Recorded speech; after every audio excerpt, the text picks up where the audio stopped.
You're listening to the Daily Sales Tips Podcast, and I'm your host, Scott Ingram. Today's tip comes from Dale Dupree, leader of the Sales Rebellion. This tip is a bit of a happy accident. In episode 186, I shared a clip from my last interview with Dale on the Sales Success Stories podcast, where he talked about basic human interaction. This tip is a perfect continuation of that idea. Give a listen. So my tip today is on emails, and I'm going to be focusing on cold emails here, but just note that this applies to sending emails in general to people, whether it's a client or a prospect. So recently I'm reading an email, and this happens all the time, ladies and gentlemen who are listening, and I bet that a lot of you can actually relate to this. So I get this email from somebody that's trying to book me on an appointment, sell me something, and throughout the email, scattered is language that you just don't use with people, whether that's in person or on the phone. When you're connecting with them and you're trying to create emotional context, urgency, any kind of curiosity, you just don't talk like this.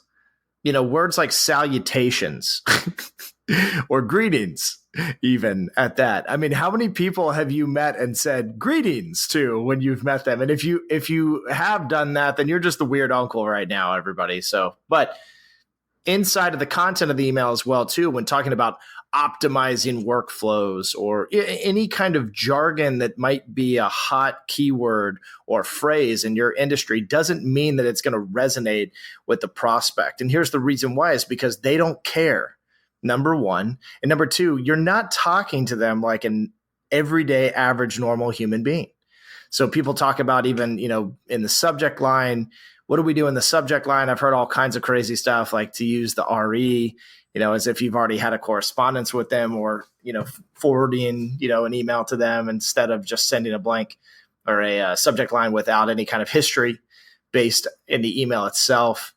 I like just sending an email and saying, hey, dude. Hey, friend.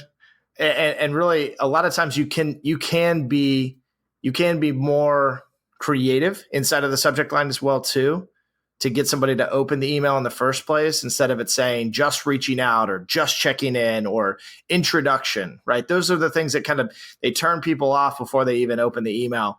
You could say something like, ever had a random copier dude send you an email?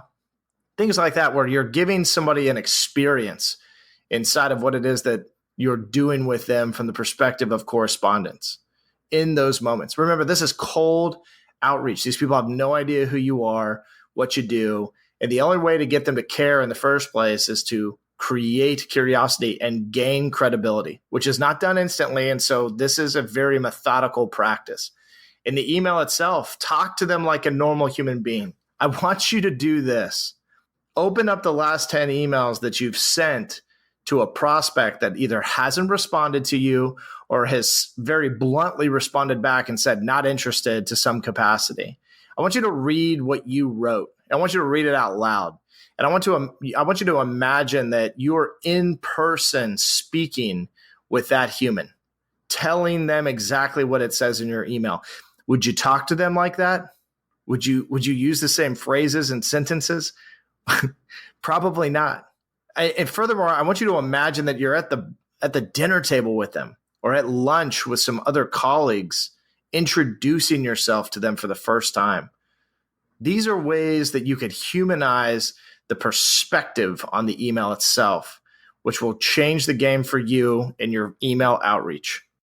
For links to a lot more great Dale Dupree stuff, click over to dailysales.tips/197. Then swing by tomorrow for another great sales tip from Jason Bay. Thanks for listening.